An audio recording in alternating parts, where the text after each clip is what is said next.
Shall start the program with a small prayer. Please follow. Om. Om. Asatoma Satgamaya. Asatoma Sadgamaya.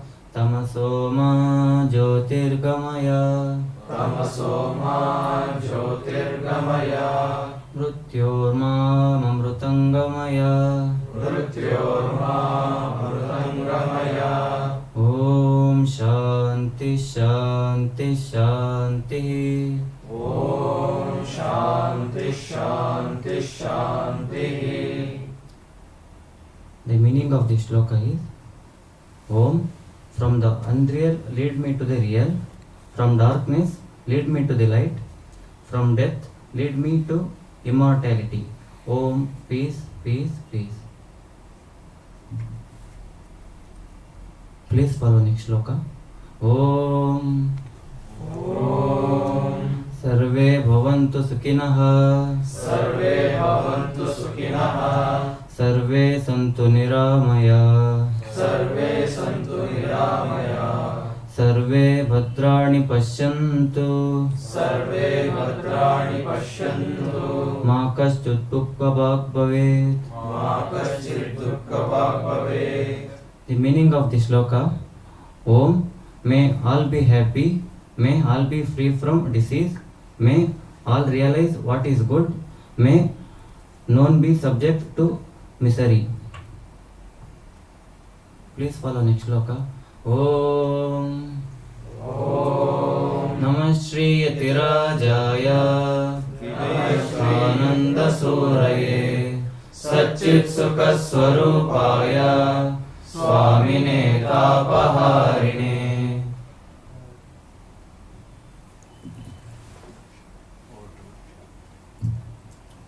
Over to Naksharam.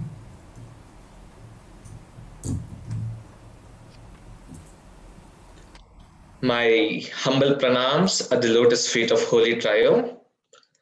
Greetings and good evening to one and all present. At the very beginning, I thank all of you for joining today's session. Let me take the honor of talking about Sri Ramakrishna Vidyarthi Mandiram at first. Sri Ramakrishna Vidyarthi Mandiram is a part of Ramakrishna Mutt, Baswangudi, Bangalore, which is a branch center of Ramakrishna Mutt and Ramakrishna Mission, having its headquarters at Belur Mutt, West Bengal. Vidyarthi Mandiram was started in the year 1943. Swami Tyagishanandaji, the then president of Ramakrishna Ashram, Bangalore, keenly felt the need to impart the great ideas of religion to young men who are the future hope of the country. At the beginning, the hostel was a small room adjacent to the ashram cowshed having 6 students. It was started with an intention of helping the underprivileged students. As the numbers started to grow, a rental house was taken to accommodate all the students. The present building of Mandiram was constructed by Swami Yatishwaranandji Maharaj. With his blessings, today Mandiram has significantly grown by showing positive impact for the society. The Mandiram campus is spread over 3 acres of lush green land adjoining the Ramakrishna Mutt, but with its own separate entrance. To enter the main gate of SRVM, one must take Hayavadana Road as the entry is not allowed from Ramakrishna Mutt. Although the campus is situated in the heart of the city, which is Baswangudi, the greenery and openness inside the campus provide the atmosphere of our ancient Gurukula ashram. At the same time, it provides easy access to colleges, hospitals, railway stations, etc. In simple words, I can say Mandiram is simply a home away from home. Students lead a wonderful life inside Mandiram. They are taught to lead a disciplined life, which helps them to develop moral character, physical fitness, extracurricular activities, and spiritual growth. There's ample opportunity for academic improvement through tuitions, adequate sports facilities, extracurricular activities like music and martial arts, and spiritual activities like prayer, puja, and discourses. Our alumni is our strength. Mandiram has shared its students across different parts of the world, and they have contributed in a unique way to the society by grabbing top-notch positions in various fields. Our alumni have entered a reputable have earned a reputable name by serving in the field of education like vice chancellors of top universities. We can also see our alumni in civil services, top software and corporate companies, etc. Now, I would also like to talk about the admissions that are open right now. Generally, students from all across India seeking admission to pre-university and degree courses are eligible for admission here. They go to selected colleges within 15 kilometers radius of the campus. After completing 2 years from pre-university, interested students can continue the stay to complete their degree if they wish to. At present, the admissions are open for first year students, and I request all of you to go through our website srvm.org to get more details about admissions. My name is Nagasharan, alumni of SRVM, batch of 2017 to 2019. I have joined this session virtually from my hometown, Arsikere, Asan district. At present, I'm pursuing my bachelor's in global affairs at OP Jindal Global University, Delhi. I will always remain grateful to Mandiram and all the Swamijis as they've helped and guided me a lot to discover and pursue my aspirations. As we know, Sri Ramakrishna Mandiram, Vidyarthi Mandiram is organizing a series of lectures during this COVID-19 pandemic, which is labeled as Knowledge is Power. The lectures will be delivered on every Saturdays by various speakers on different topics that makes the youth strong and fulfill their mind with positivity. Today is our fifth session, and the previous sessions were on artificial intelligence, what exactly to study and when exactly to study, etc., which immensely benefited our students and our viewers. Reflecting on that, today we have special guest, Colonel Shishir Ghosh with us. On behalf of Sri Ramakrishna Vidyarthi Mandiram and students, I extend a happy and warm welcome. Pleasure to have you with us today, sir. Talking about Colonel Shishir Ghosh, he's from Orissa. He did his schooling from Village High School, Karan Jakarta, located in the Tribunal District, Fulbani. He completed his BSc Physics Honors from Government College, Fulbani. Also, he completed MSc in Physics in 1986 from Behrampur University. Sir joined Indian Army as an officer in June 1989 after passing out from Indian Military Academy, Dehradun. During service, he served in different parts of the country, participated in Operation Vijay and Operation Parakram in Jammu and Kashmir. He is awarded Army Commander's Commendation Card for meritorious service. After serving motherland, Colonel retired from active service in May 2021. At present, Sir is settled in Bangalore after retirement, and unfortunately, we are not able to meet him in person due to the pandemic. It is really an honor for me to introduce you as our guest for today's session, sir. I also welcome Swami Tadiptanandji Maharaj, Head Warden of Sri Ramakrishna Vidyarthi Mandiram for today's session. All thanks to Swamiji for organizing and initiating many useful activities for the students of Mandiram. Now, without wasting much of time, I hand over the stage to you, sir. Over to you, sir. Thank you very much. Good evening, Maharaj. Pranam. Has been for the last 32 years, I've been in the army, and now I have hung up my uniform. And now in the civil society, I try to explore after hanging up my uniform. But nice to join a group like Vidyarthi Mandiram here, and it is my privilege to give certain things insight about the army, what we are doing here, and how some young aspirants can look forward to join it in future. So today, basically, I will be telling you about how you are supposed to join the army, what are the various avenues available to you, and what actually we expect out of you, and how we live our life in the army. So I'll go through the presentations using some slides. After that, you people will be watching a video for about 11 minutes. Subsequently, then I will have some question answer sessions where you can ask certain doubts that you may have during the slide presentation, and that will be the end of the program. So here I am going to go through the slides that I have made for you to understand what is the basic Indian Army is.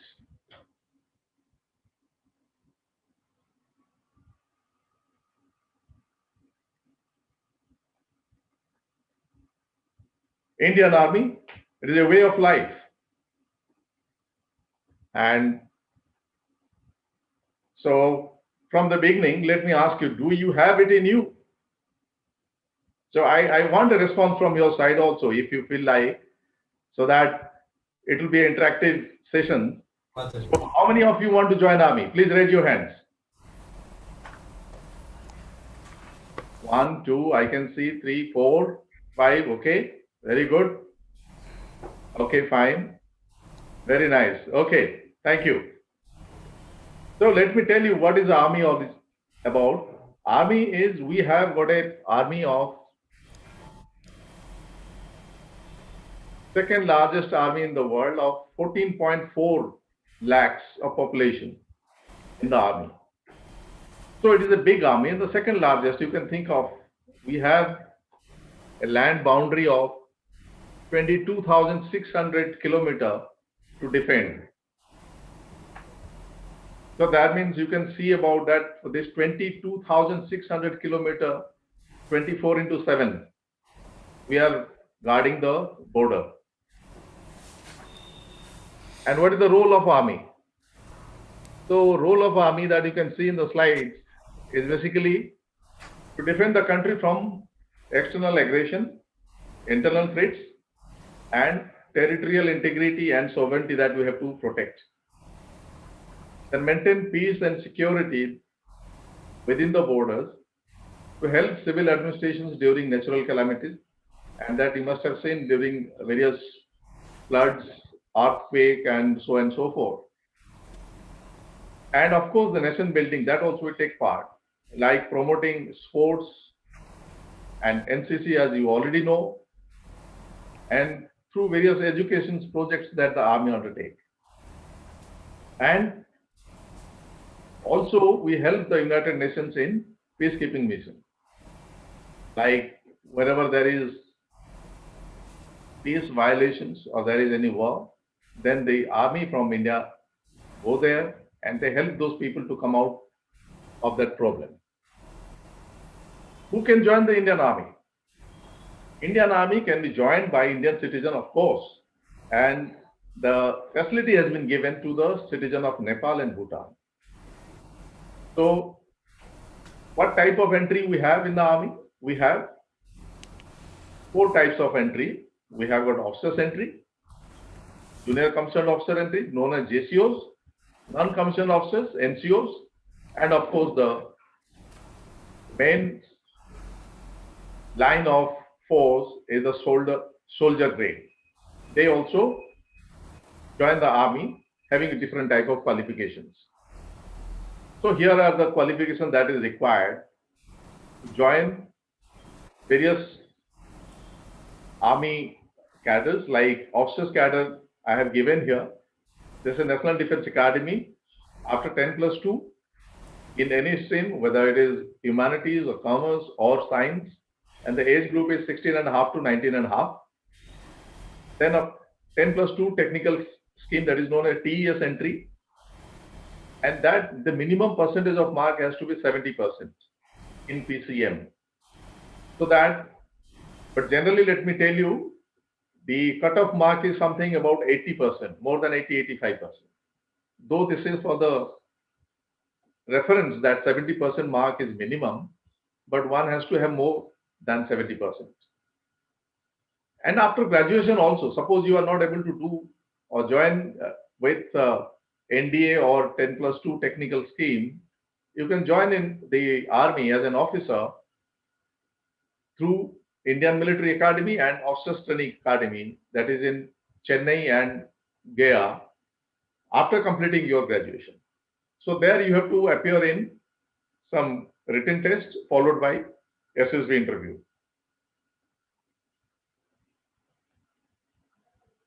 You know that what is the rank structure that we maintain in army, that as you pass out or commission from Indian Military Academy or Officers Training Institute, you become a lieutenant. After that, captain, major, lieutenant colonel, up to lieutenant colonel. It is a time scale promotion. As you grow in service, as per your number of years of service in the army, you will be given the rank of promotion. Colonel is a selection grade, and followed by all these brigadier, major general, lieutenant general, and general. They are all selection grades. As per your qualifications and your performance in the army, you will be selected for this post. Like in the JCO's entry, we'll go briefly about JCO's and other ranks, because I will be concentrating on joining the Indian Army as an officer. So that is a religious teacher that is open to all arms and services of the army. And the second one is Army Services Corps, ASC, popularly known as a JCO catering. Now, the soldiers' entries, this is again open to all arms and services. Like all arms, let me tell you about the infantry, artillery, armored, then signals, engineers, EME, ASC, AOC, and all those things, AMC. And they can join as a soldier after having 10th to +2 level of qualifications. And at the various groups are there. Some will be technical group, some will be non-technical groups. And this recruitment do happen state-wise through various zonal recruitment centers. Okay, now let us come back to officer's entry. Because I like to say, because the students from Vidyarthi Mandiram, they should aspire to join Indian Army as an officer. So now to go, before joining, let us just think about what is the ingredient that you should have with you to become an officer. To have those ingredients are basically the officers like qualities. What are the officers like qualities? We'll just see and find out. So the officers like qualities is that qualities, that is distinctive attributes or characteristics possessed by somebody. So what are those? They are two types. One is extrinsic, another is the intrinsic. Extrinsic is that basically what is outward. Somebody can gauge you through your dress, how do you speak, how do you behave, and what is your mannerism. So looking at those qualities, somebody can come to a conclusion that such and such person is like this. Is it clear? Okay, don't look at my head, because it's a lot of blessings of my senior. That's why I lost my hair over these years, 32 years. Okay, so concentrate. So you try to concentrate on that. What are the ingredients you should look? All of you have all these qualities in you. So now coming to the intrinsic, what are those qualities? Basically, those are the qualities that you should achieve during your studies as a student. Because as I'll come to those slides, leaders are not born, leaders are made. So let us go to the next slide. Who are the leaders? So one who can lead or guide, basically a leader, starting from the village or the city, everywhere you find everybody is a leader. In a small capacity or a bigger role, everybody has got the leadership quality. So one who leads and guides, the other one who is in charge of command of others. Now, once you join the army, you will be given some command of troops, so that automatically you become a leader once you join the army as an officer. The third group is that one who heads the political party, like various political parties of our country, and they have their own leaders, good or bad, whatever it is, but they are leaders. So organization has also leaders. So these are the three types of, generally you can mark that the leaders are there. And as I told you, are leaders born or leaders are made? How many of you believe that leaders are born? Please raise your hands. Okay, how many of you say leaders are made? Oh, good. That's nice to see that all of you believe in yourself, that you can make good leaders out of you. Very good. Okay. Now, can you identify this personality? Though I have written the name, he is from Karnataka and from Kurg earlier, now Kodagi, that is Field Marshal K.M. Karyappa. He is the first Field Marshal of our army, and he is from Karnataka. So how many of you want to be like him? Good, you must have that cherish the dream of becoming like him. And the other Field Marshal that I can show you is Field Marshal Manekshaw, who was instrumental in liberating Bangladesh, East Pakistan. So these are the two leaders, the highest leaders in the army that we respect, and we follow their guidelines and their whatever various values they have given to us. So Manekshaw had told that if leaders are born, then why we have shortage of leaders in India when we are adding populations every year equivalent to population of Australia? So that means it indicates that leaders are not born. Nobody is a born leader. It is the leaders who make themselves to become a leader and to know how to lead the people. So what are the ingredients? Who can make leaders? Leaders are never born, leaders are made. One cannot be born with professional knowledge and professional competence, even if he is the child of a prime minister or the son of an industrialist or the progeny of a field marshal. So you must be knowing that in the political field we see so many people are there. They are the son or daughter of various political heads. And what type of leaders are they? So nobody is a leader by birth. Then this was given by Field Marshal Manekshaw. Then he told that if leaders are born, then you could have leaders, n number of leaders in our country, which is actually not the case. The cardinal attribute of leadership is professional knowledge and professional competence. Mark these two phrases, professional knowledge and professional competence. I'll come back to this in detail. A man with average intelligence and professional competence can make a leader. So that means if you have average intelligence, that means you understand what you do, you understand what you read, and in a day-to-day life, starting from your morning till evening, whatever you have intelligence, you should have a good intelligence, average intelligence, and professional competence. How to master that professional competence, that is up to you. During your study, you can do that. So if you have got these two ingredients, you can make yourself a leader. Professional knowledge and professional competence have to be acquired by hard work and by constant study. So here I'll cite Swamiji. Once somebody asked Swamiji, how can you remember so many things? Then he told, you read and read, and there are two rules. The first rule is that you read and read and read, and you'll remember everything. And the second rule is that if you forget, go back to the first rule. So it means that you have to be dedicated. Whatever you do, whenever you are attending anything, whether you are in meditation, whether you are in study, or you are doing in the field work, or you are in the game field, you have to be concentrating on the job that is at hand. And once you do that, automatically you acquire that knowledge, and that knowledge is nothing but your help you in the professional competence.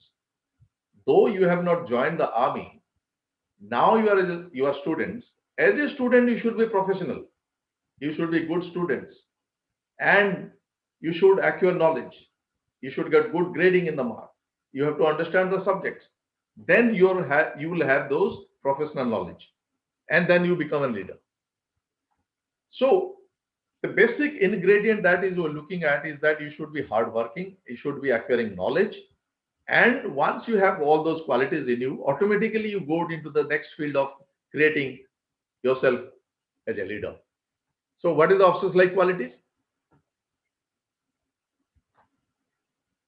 So there are four factors.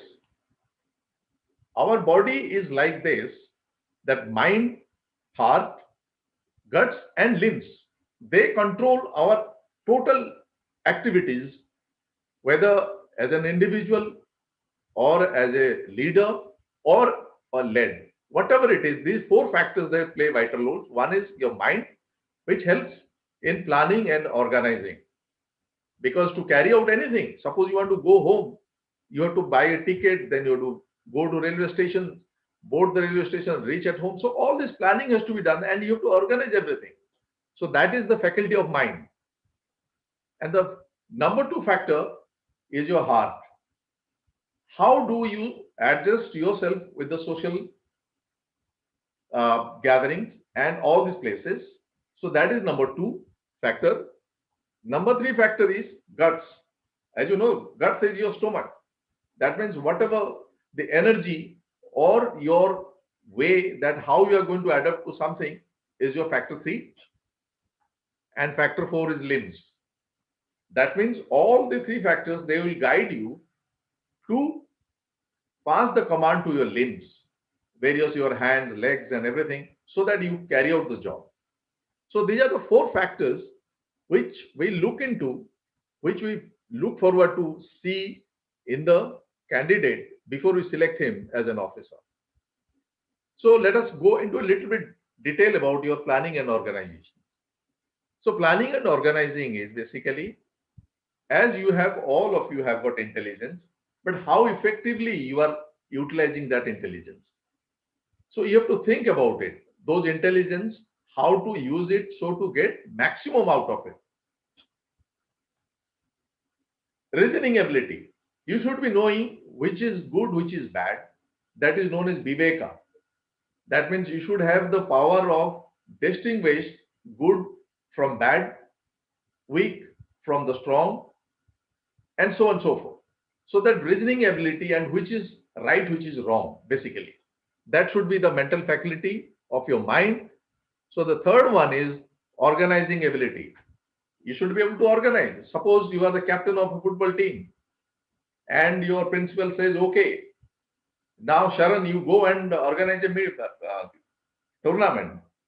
So you should be knowing what are the ingredients. I should find out the number of teams who are going to participate in that and who are the players going to be playing in that. What are the rules and regulations? What are the venues? What are the time available to me? What are the refreshments? How they are going to be accommodated? All that. So you have to be have that organizing ability. So whenever you get a chance to do anything, go into detail. Find out, ask which, what, when, where, and how. So if you ask all these questions, all the answers will come to you. You can apply it to anywhere, even preparing for your examination also. Now, power of expression. You are a leader. Now, suppose you are going to the battlefield or any work. Unless you give a clear-cut instructions to your men, they will not be able to go ahead. They will not be performed. They will not be producing any kind of result. So you should be very good at speaking. Learn this habit. Listen to the radio or the TV. Read English newspaper. And also write. Whenever you get a chance, write down all the three of them. Reading, writing, and watching or listening. If you practice, you will definitely become a good person and clearly express yourself. Now come to the second factor, which is basically very important factor. You might be a very intelligent person, but unless you have those elements, that is your social adjustment factor 2, that is from your heart, then you may not achieve the result. That is the social adaptability. How you are adapting the environment or the environment is adapting to you. You should know, you should read them, you should understand them. Once you read and understand, then you find, okay, what is they want from me, what I want from them. So this adaptability has to be there. Don't be a eccentric. Don't think that whatever you think is right, whatever the other person think is bad, wrong. So you should weigh and then take a decision. So this is the adaptability. Then cooperation. Cooperate among you. Now you will go to SSB interview, then that time they will ask you, if there's a small group of 3 persons or 5 persons, they will give a certain task to you. Then you will have to coordinate with each other so that you can complete or you can finish the work in a rightful manner, in a correct manner. So this cooperation among one another is a very vital element. Then sense of responsibility. Basically, what happens in India, most of us, we don't want to shoulder any kind of responsibility. We want to accept anything. We want to, get everything, but without shouldering a responsibility. But this is one of the important factors. Unless you have responsibility, if suppose any person can go wrong, but if you are wrong, then accept that okay, I am responsible for this, so that will help you overcome that in future endeavor. Then now come to the guts. That is how our own stamina and other things are going to help us. That is your initiative. Unless you are physically fit, mentally strong, and you do not have any kind of problems as far as your mental faculty is concerned, you will not be taking initiative. So whenever that comes, you should be ready to take initiative. Any task given to you, you should say, yes, sir, I can do it. Yes, sir, I'll have it in a better manner than anybody else. So that type of confidential factor has to be there in you, and you should be confident enough to take such tasks. As I just told you, the confidence, you should have self-confidence so that you can take any action. You should have initiative. So build whatever you are doing. You'll have, initially you'll find, suppose you are a player, you are not able to score goals, but you practice. You see where I am going wrong, what is my difficulty, what is my weakness. And if you try to overcome them, obviously the self-confidence will increase. Then speed of decision. This is one of the, the criteria or the officer-like qualities, which is very much required. Somebody might be an IS officer, somebody might be an IPS and all that, but they take a lot of time to think over it. They're only filing over in the desk over weeks, over months. But here in the battlefield, you have to take a decision with a fraction of second, because in war, there is not a second prize. It is only the first prize. You win, it is yours. If you lose, that's it. You are gone. So the decision has to be taken then and there. So for that, you have to have knowledge. You have to read. You have to exercise your mind all the time. So that is what the speed of decision is also one of the factors, most important factors. Then ability to influence groups. Now suppose you are a leader and there are 15 persons are following you. You will find that somebody has got some problem. The problem from his home front, problem from his economy, problem from his friends and relatives, and so on and so forth. So how you are going to overcome his problems by influencing him, that art has to be learned by you. So whenever you get a chance, try to help your friends, and you find over a time you will get those qualities inbuilt in you. It is nothing that it is a very difficult thing. So that be positive always. And of course, the liveliness. Liveliness is that in the thick of war, you will find your comrade is falling, somebody is getting wounded, somebody has been killed. And still you have to maintain that calm and quiet and calm and composedness, so that all the time your liveliness is seen by your followers. And now come to the limbs. After getting through all the three factors, your mind, heart, and guts, now this is the time to convert them into action. Those actions can be done by your limbs, or that is the dynamic qualities that we look forward in the officer. Then the determination. The determination means whether I will do it, what may come in my way. That means your physical fitness has to be strong. Suppose I'll ask you to climb Mount point number so and so 5382 in the chilling cold of Siachen Glacier, you should be ready to do that. And that determination can only come to you once you have enough strength in your limbs. You do your physical exercise every day, you have good food, good exercise, and whatever is available, whatever are taught to you, so then you can have the determination. Then the courage, that's the basic thing that you can have in your mind. Because unless you have courage, everybody, if you ask the strongest of leader, do you fear? Yes, everybody has got a fear. But that doesn't mean that you do not have courage. The courage is that you should have all your ingredients intact. Like you have studied, suppose I'll send you a jungle warfare, you should be knowing what you are supposed to anticipate in jungle. You should have your weapon, you should have your food to sustain for say 2 days, 3 days and all that. So automatically courage will come to you. So that is one of the qualities. Then the stamina, as I already told you. So these are the 4 factors which is governing the requirement which you can develop. Understood? You can develop this quality. It is not difficult. There are 4 factors: mind, heart, guts, and limbs. Now let us go to the attributes. What is the attribute that you should develop while practicing all this? How you are going to do that and how you are going to do it. The first one is the loyalty. You should be loyal to the organizations, to the group, to the detachment, to the country, beyond doubt. So that loyalty, there is no question. There is no question that the loyalty is yes or no. It is a binary. Yes or no. If yes, it is 100%. Then the integrity. Integrity to the core. That means you are part of that team. You will live with the team. You will die with the team. So that is the integrity. You will not abandon the post in the enemy selling is going on and you go away from there and hide inside a bunker. So that integrity has to be there. Drive and initiative.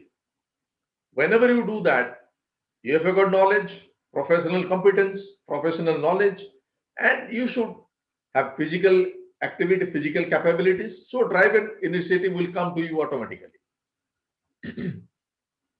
Determination. Obviously, determines you to determine to achieve the goal or the assigned task. Then sense of responsibility. Again, I have already told about it. You should be responsible for the act that you are going to take.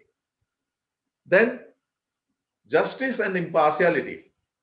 You cannot identify somebody from the group that he belongs to your place or somebody belongs to you as a relative or somebody is from, say, from my state or somebody from Northeast.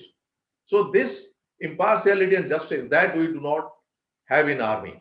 That means we have always impartiality and justice. We treat everybody equal, and that type of mentality should develop, and that is expected out of you. Never let it be known to anybody that you have got partiality with somebody or you are doing injustice to some of them. Selflessness, self-explanatory. Interior economy. Then basically how spendthrift are you? You will be given certain kinds of equipment, certain rations, certain ammunitions. But how you are going to use that? How you are going to save? So we find on the road, people are going, water is flowing, nobody is bothered. It is just go and switch off the tap, close the tap, but nobody bothers.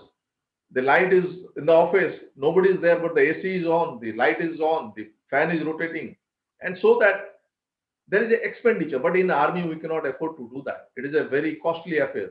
So interior economy has to be one where you have to always mind. Empathy, yes, you should understand the problem of others. Had that been with you, had one limb, been amputated because of some operations, what are the requirements that person is having? You should feel it so that as a leader you can take care of him. So those things are also there. So empathy is another factor. Then self-awareness and self-control. As I told you, in the war, whenever you go, suppose in the thick of what something is happening, it is very difficult to control oneself. You'll find that somebody is dying, he's crying for help, but you are not able to do that. So in that type of stress and strain scenario, you have to control yourself.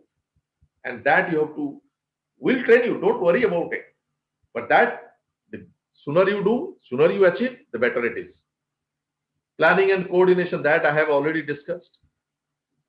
Innovative thinking, I have told you, okay, gentlemen, you go like this and do like this. But if you come up with some other idea that you have studied somewhere and say, sir, I can do a better job, why not? Yes, please. Project your thought and tell others that this is the way that I can do. It will be better than what you are saying. It will be acceptable. And you will get definitely accolades from your seniors. Result orientation. You must always, it is not that I am just doing for the sake of doing it. You should be result oriented so that whenever, whatever you are doing, it must have some kind of results. If that fails, then I should have a second option that I should go. Second plan, third plan like this. You should have at least two plans, obviously, so that when the first one fails, you go to the second or the third. So that is always required. Ability to execute without supervision. Suppose what happens in a field or in a normal life also.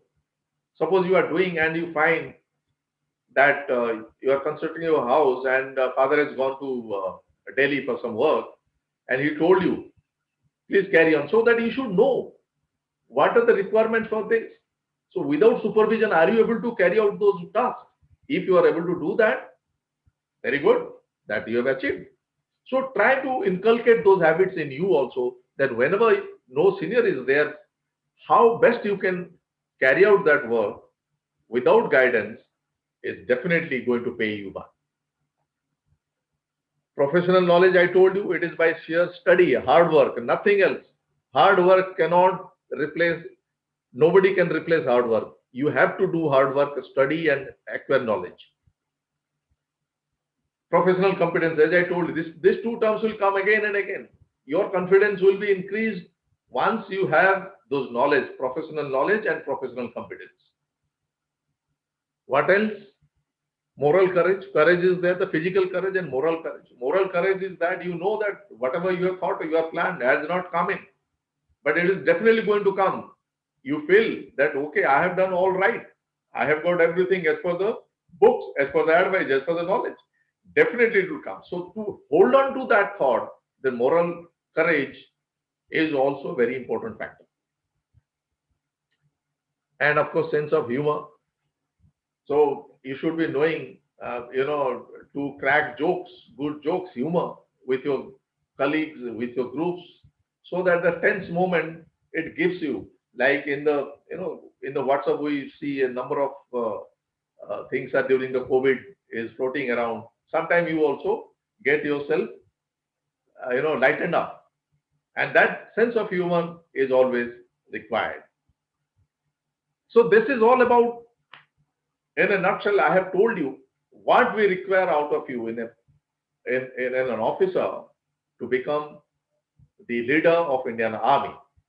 So, gentlemen, nothing is impossible. You can do it, provided your intent and your hard work is there. You try to do something. I want to achieve this. I'm not telling that the army is the only ultimatum or something that you should join. As Mr. Saran was telling about, so many of them have joined the civil services. They can join. And let me tell you, there are people who have done very well outside but failed in qualifying the SSB interview. So you should have that type of free and fair kind of a mindset. Once you are determined to join army, prepare, be truthful to yourself, and say that whatever I'm going to do, I can do it. That confidence you should have. Now, gentlemen, this is our Chief of Army Staff, present Chief of Army Staff, General M.M. Naravane. So he is heading the army right now. And now I'm going to ask, or you may ask me question, after which I'll go and show you one video clip of about 11 minutes. Anybody, any question?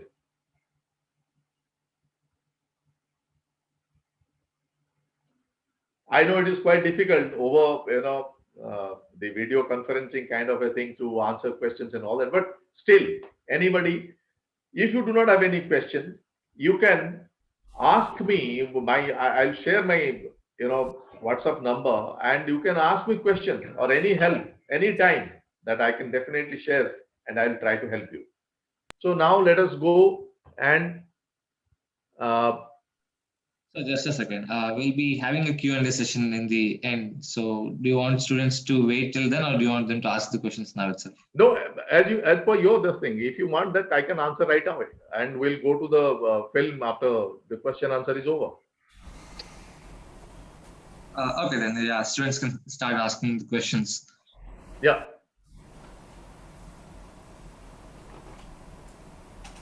Okay, I think I have one question, sir. This might be a bit opinion-based question, so I just want to know your opinion about the recent or the contemporary events that happened on Jammu Air Base, Indian Air Base, the drone attacks. So the drone attacks, whatever we saw, I just wanted to know: are we prepared for such attacks? Like, are we in a position to tackle those drone attacks, or are we in a position to create our own drones or to sustain it? Yeah, you see, drone attacks, what is happening is now, these are the new type of threats we are receiving. Now we should have a policy. In fact, we do not have a policy, clear policy in our country right now, the drone operability at various places. Now government is planning very seriously on it. As far as our army is concerned, we have already started planning on that. It cannot be disclosed over such media. Now we have decided what to do. We are not going, such type of threats will come. Not only the drones, they are coming to take pictures or to gather information or the intelligence, but they are also maybe quite, lethal also. As you know that they can from there send bombs, and they can also shoot anybody. It will come to near to the window, and from there it will start, bursting upon a burst of bullets, and that can kill. So we are having those in hand. So it will be there definitely within, I think, very short span of time. Yes, sir. So you say that I think the international institutions or the organizations should come together to form a stringent policies so that these acts are not taken in place or the peace is maintained, right? Yes, we have a number of groups, international groups like the Quad.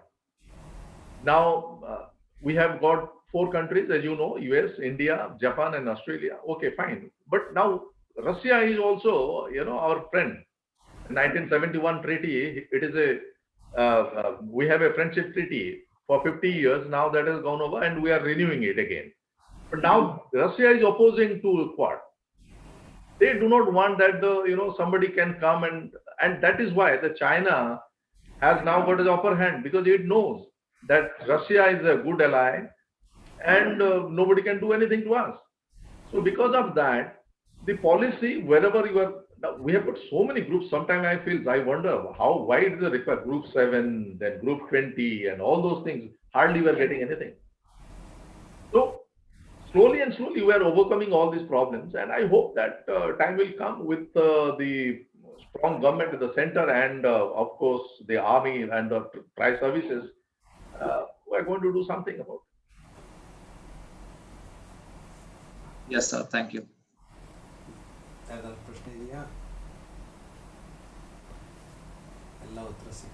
And from the student side, Vidyarthi, anybody? Anyone want to ask? Any question? Hello, sir. Hello, sir. Namaste, sir. Namaste. This is Sai Charan. I am participating virtually. I am a present student. Due to COVID-19, I am participating virtually. Okay. So I just wanted to know about short commission, sir. Now I am doing engineering. Okay. So after completing my engineering, how can I go through short service? Sir?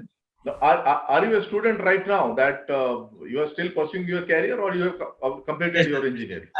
I am in 3rd year engineering. Okay, so why you are not trying for the the technical graduate course? There is a TGC.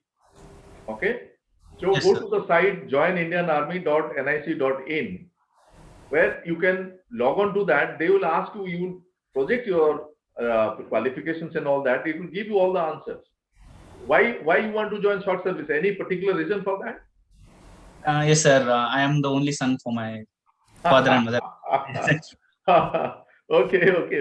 No, don't have that much image. Okay, everybody is the son of a mother, and every son is. No, sir. I am the only, sir. So I want to take care of my mother and also. Okay. So you want to have. Okay, fine, no problem, no issue. So I want to serve India also, and I want to take care of my family also.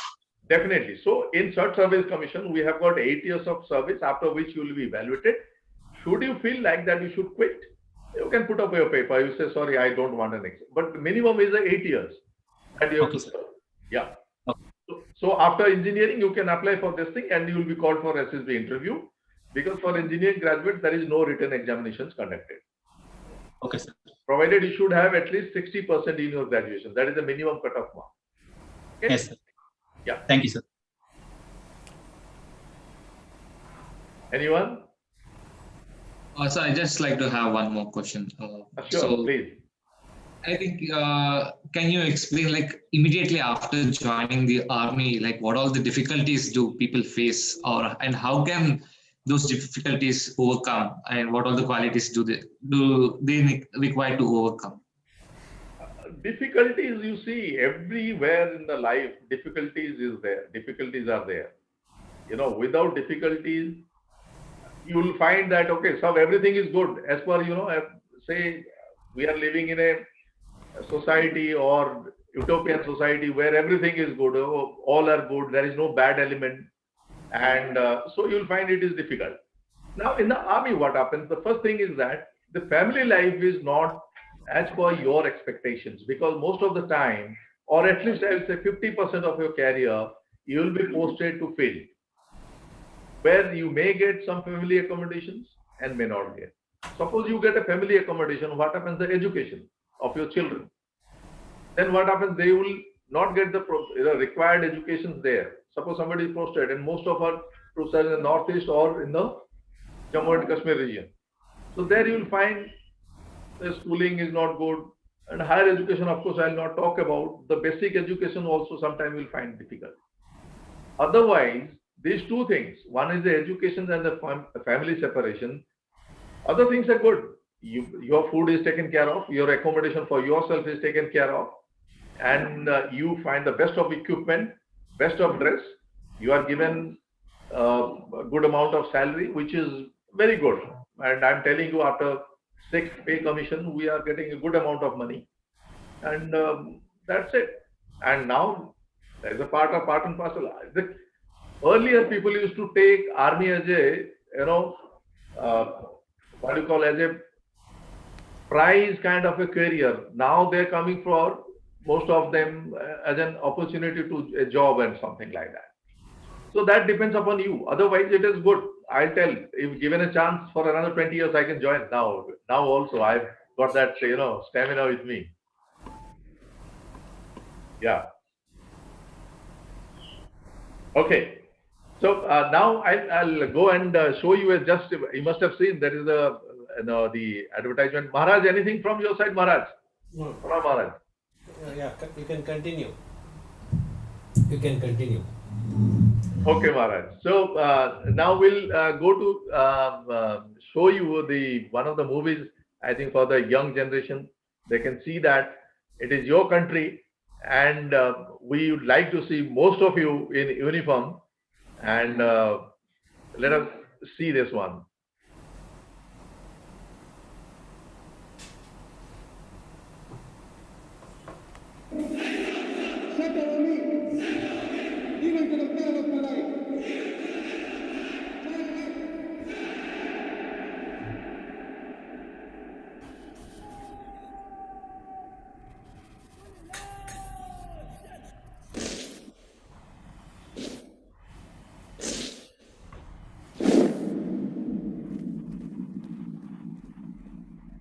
I'm an officer in the Indian Army. I'm a son to 2 mothers. One bore me, but the other, my country. She made me. She made me the man that I am. And every time she calls, I shall hear and I shall heed. For she sings to me in my hour of need.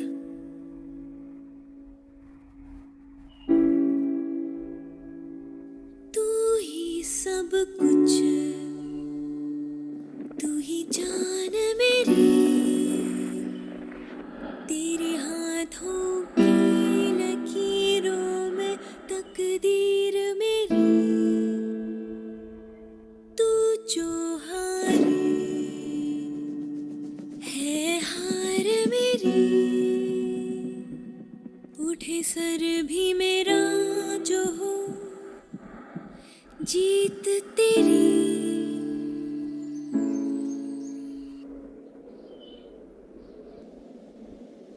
तू न चलेगा अकेला कभी की संग चलेगी मेरी दुआ, तू न थकेगा कभी की ताकत तुझ में लाखों की है।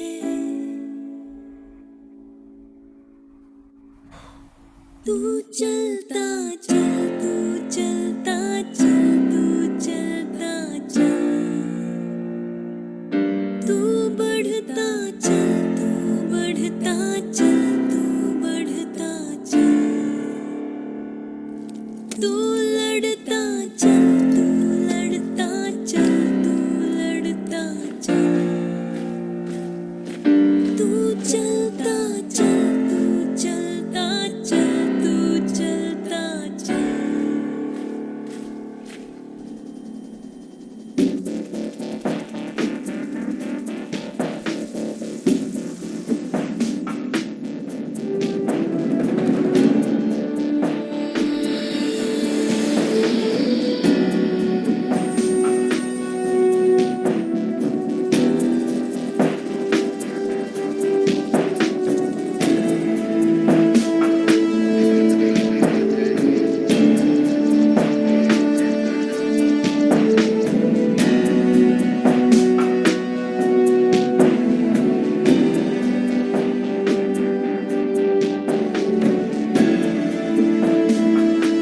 तुझे जन्मा था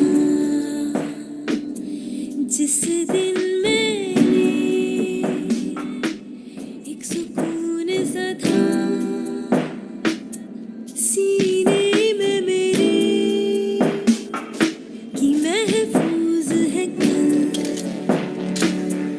तेरे हाथों में, तेरे पहरे में आंगन मेरा बन के। तू न चलेगा अकेला कभी की संग चलेगी मेरी दुआ, तू न थकेगा कभी की ताकत तुझ में लाखों की है।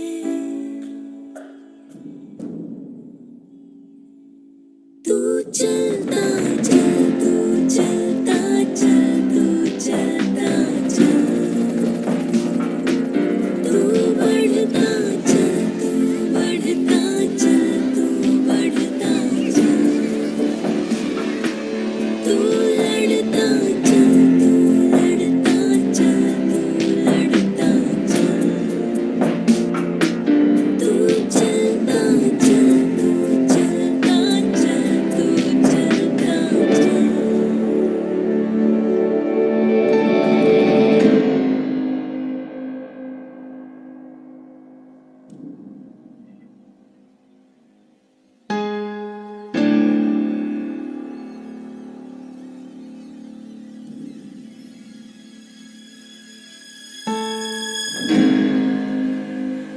One thing remains the same. That is your task and your duty. You are required to ensure the security of this country against any aggression. What does that mean for you?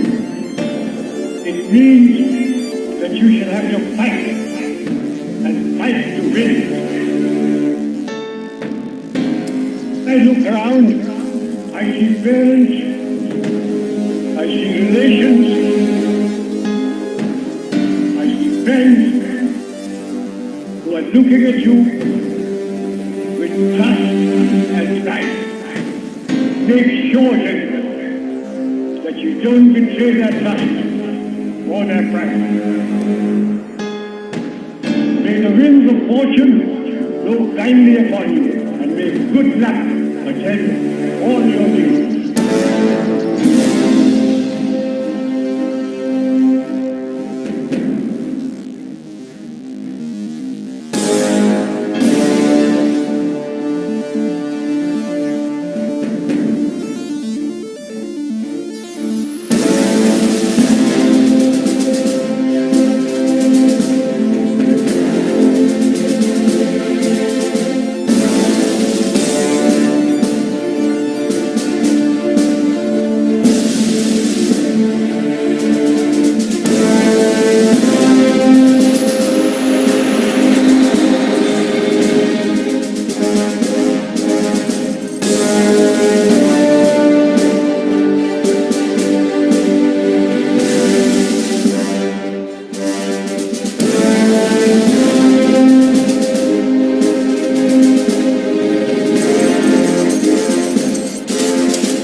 उठे sir भी मेरा जो हो जीत तेरी तू न चलेगा अकेला कभी की संग चलेगी मेरी दुआ तू न थकेगा कभी की ताकत तुझ में लाखों की है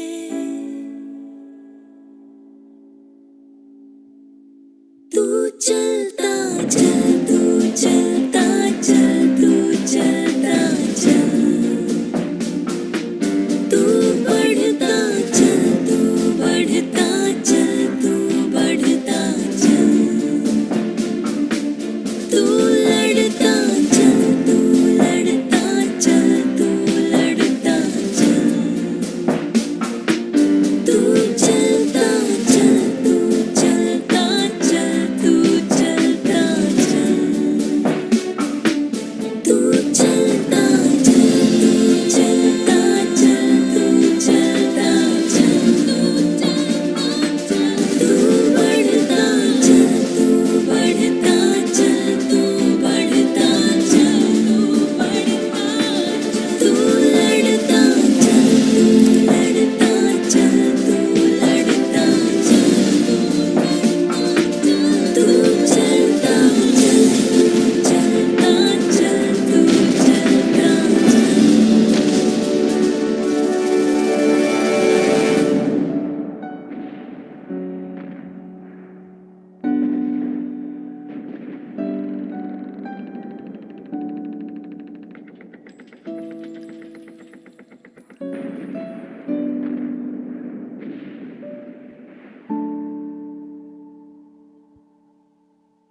I hope you enjoyed, all of you.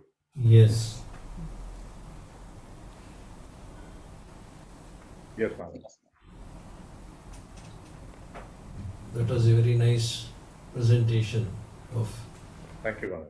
yourself and the organization which nurtured you for so many years. Thank you. Aksharan. Yes, Maharaj. I think the video which was shown beautifully portrayed the life inside army. Also, how well structured everything and discipline is inside the army. Also, we were able to connect the dots which you explained. How planning and organizing and is important while facing the wars. We could see, and we could portray it in the video as well.